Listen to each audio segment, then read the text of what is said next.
Do you remember when you were a kid and all week there was a big game coming up and the anticipation and everything was building to that moment?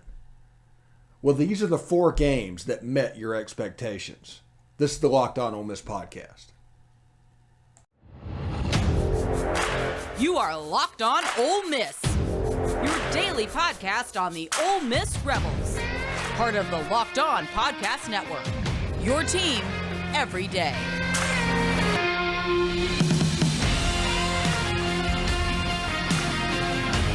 All right, welcome to the Locked On Ole Miss podcast, continuing our Mount Rushmore series. Today we are going to talk about the greatest wins of all time in Ole Miss football history. Now, there's more wins that we can get to, so there's going to be a large difference of opinion on that. If you have one, put it in the comment section below. Let everybody know what's going on. Let everybody know potentially what and why I missed, because I can only give 4, and Kara can only give 4, and Derek can only give 4. So they're going to talk about their choices. I'm going to talk about mine. But this should be a lot of fun. Anyway, thanks for making the Locked On Ole Miss podcast your first listen every day. We are free and available on all platforms, including YouTube. So do us a favor. Subscribe to the YouTube channel. Hit the bell for notifications when new videos are updated. And, of course, upvote the video itself. If we hit 1,000 YouTube subscribers by the beginning of football season, which it looks like we're going to fairly easily make happen, we will be doing post-game live, and that'll be a live show following Ole Miss football games this football season. We'll about a half an hour to talk about what's going on. This over here will be a chat module that you can participate in.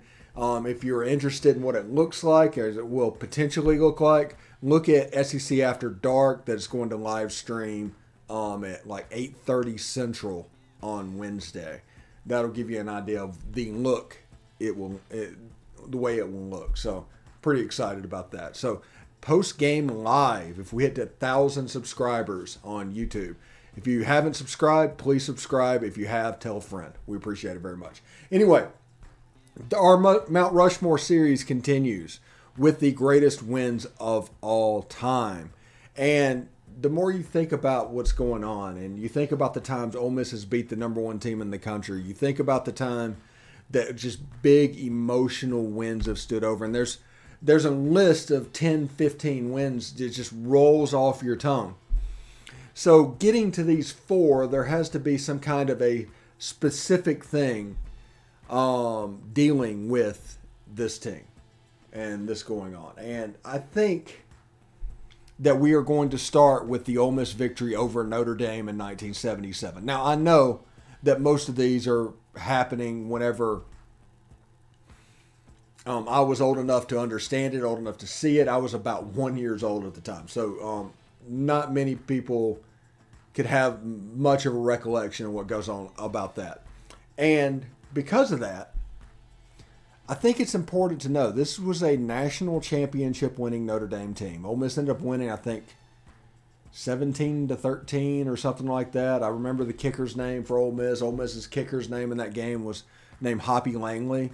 And Ole Miss played 4 quarterbacks that day. They came out in red, and they played in Jackson because back then, to all their folly, they played their big games in Jackson's because of the attendance. You could fit more people in there. And so they'd have a 30,000-seat stadium back in Oxford and have this big 60,000-seat behemoth in Jackson. And because of that, it's kind of affected the culture a little bit.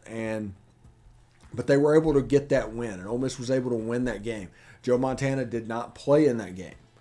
He ended up coming in at the end of the year and becoming the guy, but I think Rusty Litch quarterback that day for the Fighting Irish. And if you hear stories about it, it was just a late summer, oppressively hot day. Everybody that is in Mississippi or in Florida or in the Southeast knows exactly what that day feels like, to where standing outside at all would be a problem. And because of that, it kind of caused Notre Dame to slow down a little bit. Dan Devine, the coach back then, wanted a whole bunch of good stuff to happen. He couldn't dial it up, went a little bit slow. They turned the ball over. Ole Miss was able to capitalize on it. There's the famous picture of James Story going into the end zone and scoring for Ole Miss. I mean, it was pretty cool. I think Bobby Gardner was in there, and the last person, by the way, this is a little bit of trivia, the last person to ever wear the number 18 played in that game as well. So a little bit of hint. And the 70s did not go well for the Rebels. It just didn't. It did not go well for the Rebels. It started 1970 with a Sugar Bowl win, and it was downhill from that. It was a steady slope down. But in there, the moment of the 70s was the upset win over Notre Dame. Now, number 2 on the list is basically there because I've heard about it and because of the lore about it. The Jackson Massacre, 1968, 38-0. Again, in Jackson. It was a color game. Ole Miss wore navy blue, Tennessee wore orange. We should do that more often. Teams should take advantage of that. But it looked really cool. Before the game, they started talking about Archie Manning and all that to the Tennessee linebacker, Steve Kiner, who, I mean, they were a pretty good team, and Ole Miss was like a 4-loss team coming in the next year. I understand why Ole Miss got overlooked, but he made the comment as something along like somebody said, Ole Miss might have the horses, and he's like, well, they look like a bunch of mules to me. And then he said, Archie who?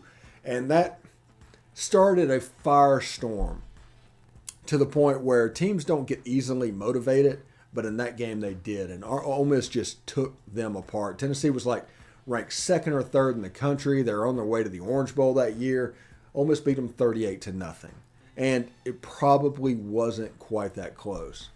But that was another game in Jackson. There's some big moments that happen in Memorial Stadium down there to the detriment of Vaught-Hemingway Stadium. There's a lot of problems that Vaught-Hemingway has now because the big games back then were played in Jackson. It was very short-sighted, and I think that's a problem that people have these days is everything is short goal oriented and they don't know about the long term. If you pay attention to the long term, you're going to be a highly successful person these days. So take that little bit of free advice. But the Jackson Massacre, Archie Manning threw some passes, rolled out the famous pass of him rolling out and throwing the touchdown pass in the end zone, sidearm is from that game. There's a couple of plays that even today is shown on highlight videos at Ole Miss. So, and I understand that because I essentially invented the highlight video before games at Ole Miss. But the season has taken it to a whole nother level. Congratulations to those guys. But yes, back in the day, whenever I was there, me and my wife would make the pregame highlight videos and show everybody. It's, Metallica and all that stuff. It was great. But, they took it to the next level, which is kind of what they want to do. But they were so far behind, honestly. They were really behind because of the Jackson experiment from that. Even I went to games from like 83 to 91 or something like that. And you could just tell that Jackson Veteran Stadium, it was falling apart. And because of that, Oxford was in a bad place as well because there's no sense investing money in it if you were playing your games elsewhere. So thank goodness all those games came back on campus. And Mississippi State deciding to move that game back to Starkville really was the impetus to destroy that relationship. So the stadium is getting some much needed TLC now because of what happened in the early 90s. So understand that. So we're going to take a short break. We're going to hear from Built. I love brownies, but do you know what I love more? Brownie batter. Sometimes I eat half the batter just while I'm making the brownies. Imagine if I could lick a brownie spatula clean and get some protein in. You're in luck because Built has a new creation, and this one is better than ever. The Brownie Batter Puff. You heard me right. This puff takes the protein bars to a whole new level. They're available right now on Built.com. So if you tried the puffs yet, I'm not sure what you're waiting for. Puffs are chocolate-covered marshmallow protein bars. That's right. Delicious flavored marshmallow covered in 100% real chocolate. The Brownie Batter Puffs will have you completely forgetting that you're eating a protein bar. No need to pinch yourself. This is real life. Go to Built.com and get the Brownie Batter Puffs now. So go to that site. Use promo code LOCKED15, all one word, and get 15% off your order. Use promo code LOCKED15 for 15% off at Built.com. Thank you for making the Locked On Ole Miss podcast your first listen. But for your next listen, check out the Locked On Sports Today podcast. The biggest stories of the day, plus instant reactions, big game recaps, and the take of the day. Available on the Audacity app, YouTube, and wherever you get your podcast. So, in the first segment, we talked about two of the greatest wins in Ole Miss history, and that was from a while back. 1977, Ole Miss Notre Dame, and the Jackson Massacre from 1969. So now we move into a little bit more modern times. 2014 Alabama. It's a huge game. I was in the stadium in Vaught-Hemingway that day, having a lot of fun. I did not go on the field because I think if you go down there, you're kind of taking your life in your own hands, and more bad things can happen. I always talk about people being risk averse, but you also need to know your surroundings. So Ole Miss was able to win that game. This was a weird game. And I'll say that again. This is a weird game. Because if you look at it, in the first half, Ole Miss had no business winning that game. I think it was like 14-3 at halftime or something like that. But if you look at it, the face mask to Itavius Mathers right before halftime, allowing Alabama to score a touchdown, really to make it 14-3, and look like they're going to put it away. With game day being on campus, Katy Perry, the whole 9 yards going on that campus. And then the second half happened. Everybody remembers going into that game that we had multiple years of good bow, bad bow.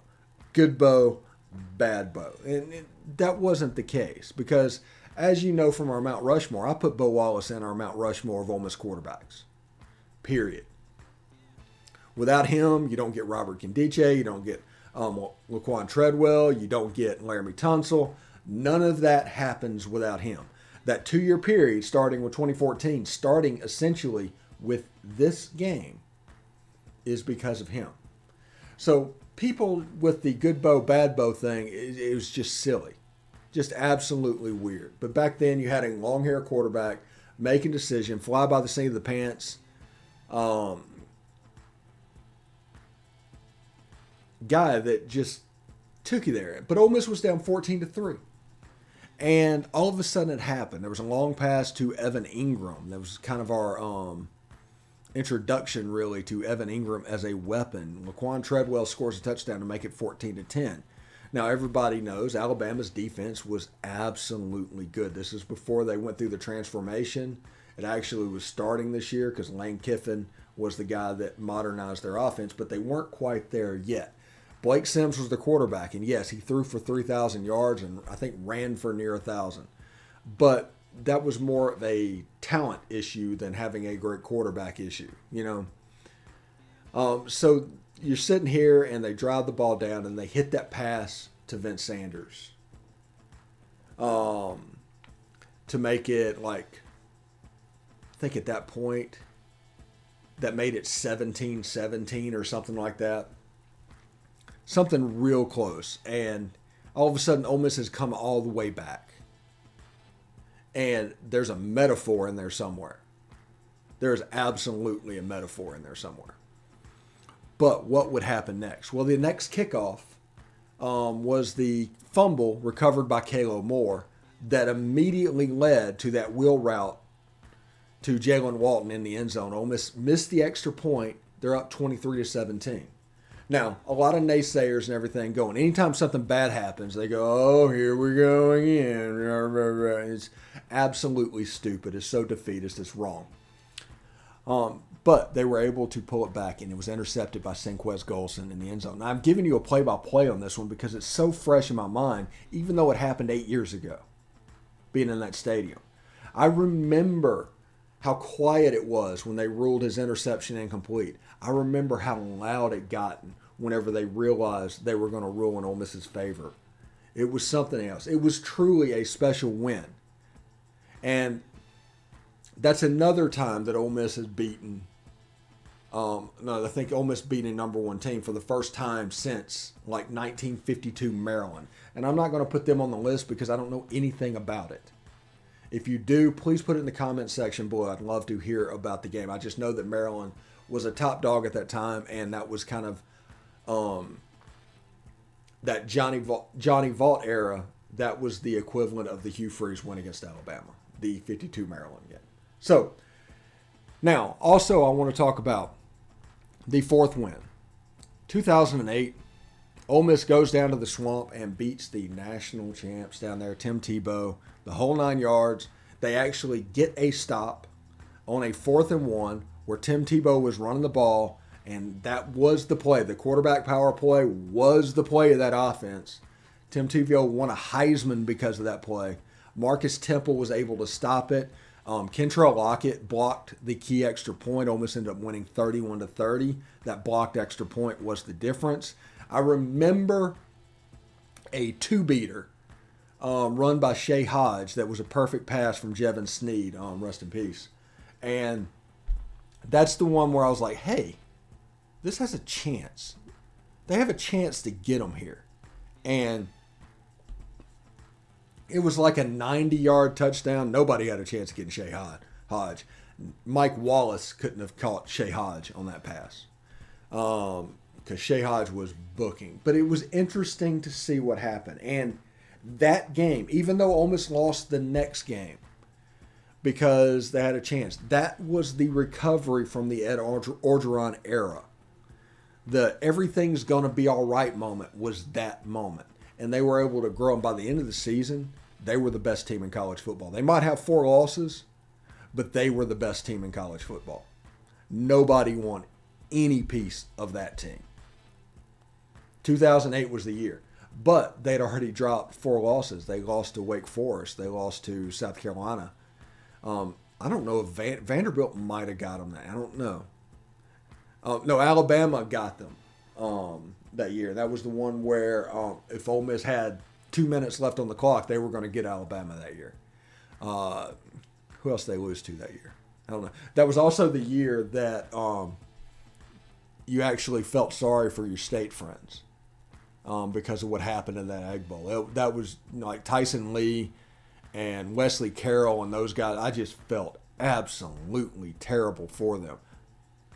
They ended up with like negative 70 yards rushing. It was pretty bad. It was pretty bad, and it ended up being a 45-0 whooping. But that turnaround started with that 31-30 victory over the Florida Gators in Gainesville, over Urban Meyer, over those guys. I mean, that was the height of the Florida Empire, and Ole Miss went down and took them down. There was a stretch where Ole Miss, I think Ole Miss does pretty well against Florida actually. But overall they're like 12-12. So in 100 years in the SEC, they played like 25 times. And that's it. That's unacceptable. And something we need to touch on during the offseason whenever we get going and start having shows about scheduling once this league goes to 16. So we'll talk about that as well. Now, honorable mentions on this list. I'm going to put on the 2014 Ole Miss Mississippi State game. I am going to put on the 1988 Ole Miss Alabama game where they had 0 yards passing. I am going to put the 1970 Sugar Bowl on the list. I'm going to put the 2015 Sugar Bowl on the list. Those are probably the games that stand out the most. And it's just a mechanism to where you can see there's so many great victories, but those are just the 4 that immediately come to mind for me. For me, it was 1977 Notre Dame, 1969 Tennessee, 2014 Alabama, and 2008 Florida. Those are the 4 victories that stand out as the greatest victories in Ole Miss football history. This episode is brought to you by Rock Auto. With the ever-increasing numbers of makes and models, it is now impossible for your chain auto parts store to stock all the parts you will need. Why endure the often pointless and seemingly intimidating questioning, is your Odyssey an LX or an EX, and wait for the person behind the counter to order the parts on their computer, choosing only the brand their warehouse happens to carry. You have computers with access to rockauto.com at home and in your pocket.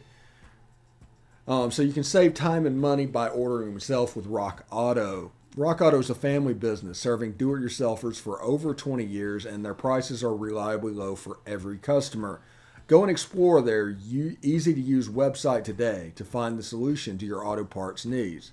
So this is what I need you to do. Go to rockauto.com today and see all the parts available for your cars and truck. Now, whenever you order, write Locked On in their "How did you hear about us" box so they know we sent you. It's amazing selection. It's reliably low prices. All the parts your car will ever need. RockAuto.com. Thanks for making the Locked On Ole Miss podcast your first listen every day. We are free and available on all platforms, including iTunes. Don't forget to rate and review us on iTunes. You can say whatever you want to say. You can talk about how Steve doesn't know what he's talking about, or Steve has no business doing this. But just give us a 5-star review. That'll help other people find the show as well. They might not have your interest, but they might have some interest. So give them a listen. That'll make us very happy as well. Now, let's go to the contributors of the site as they give their greatest wins of modern history. So for modern wins, once again, I have an A and a B for number one. Well, 1A is the 2014 Bama game. 1B is the 2015 Alabama game. Actually, fortunate enough to be at the 2014 Alabama game. Did not travel to Tuscaloosa, but watched it with bated breath here at home. My number two is the 97 LSU game. We had a bunch of kids playing. A lot of them were walk-ons, and a lot of kids that people remember their names. And somehow they went down to Baton Rouge and beat a top 10 LSU team. And that began the transformation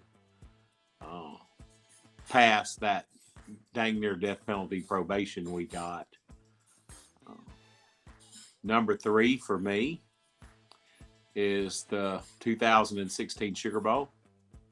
I had always told somebody, hey, I just want to see Ole Miss win a Sugar Bowl again in my lifetime. I was 4 when we won the Sugar Bowl against Arkansas when Archie was quarterback, and I was able to see us win one.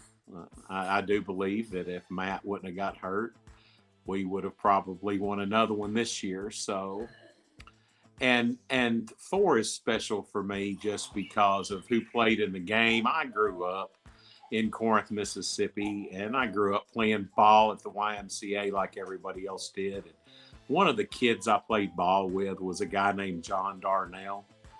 John's a good guy. He really is. He's a good guy. Always been a good guy since we were kids.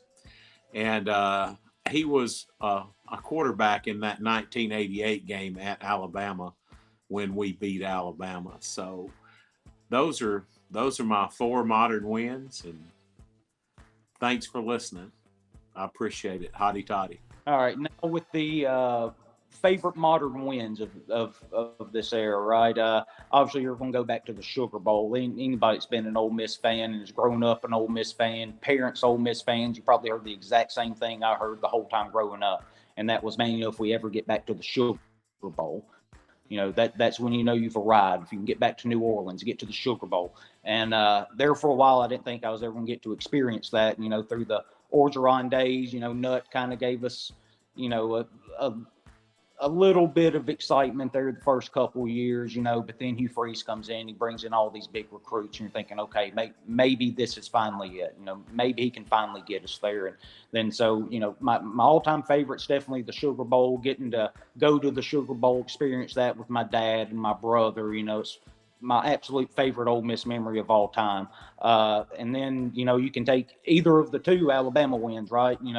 My favorite one would obviously be the one in Oxford, because I was actually there for that one.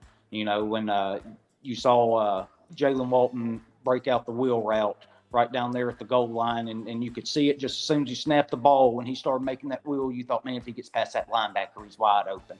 And Bo hitting perfectly with it. And then the Sinquez Golson interception to end it. We weren't able to see the replays like everybody else was on TV. We were having to use the Jumbotron, right? So we're sitting there, it's like, nah, I'm pretty sure he got that foot in bounds. I'm pretty sure that's an interception. And the way that place erupted after they had made that call and confirmed it to be an interception, that was the loudest I'd ever heard Vaught Hemingway Stadium. easily my favorite memory of Vaught Hemingway Stadium and favorite game that I've seen there. And then you go on to Tuscaloosa the next year with Chad Kelly and the Tip Six. And, really it wasn't all that close of a game. We're beating the fire out of them for 3/4 of it, and then when the Alabama fans start filing out, start the fourth quarter, you really love seeing that. They did make a little bit of a run, but we were able to hold them off, and that was a lot of fun. There you have it. Thanks for making the Locked On Ole Miss podcast your first and listen every day. Now make your second listen the Locked On NBA Big Board podcast. Raphael Barlow, Richard Strayman, Sam Ferris, and Leif Thillen give an in-depth look at the biggest prospects and the latest player rankings, and of course, big boards. Follow the Locked On NBA Big Board every day on the Audacity app, YouTube, and wherever you get your podcast. Anyway, thank you very much. Tomorrow, Derek Vandy Griff's going to stop by and talk a little bit about Ole Miss baseball, and we'll have kind of a normal show. So thank you very much. See you tomorrow. Peace.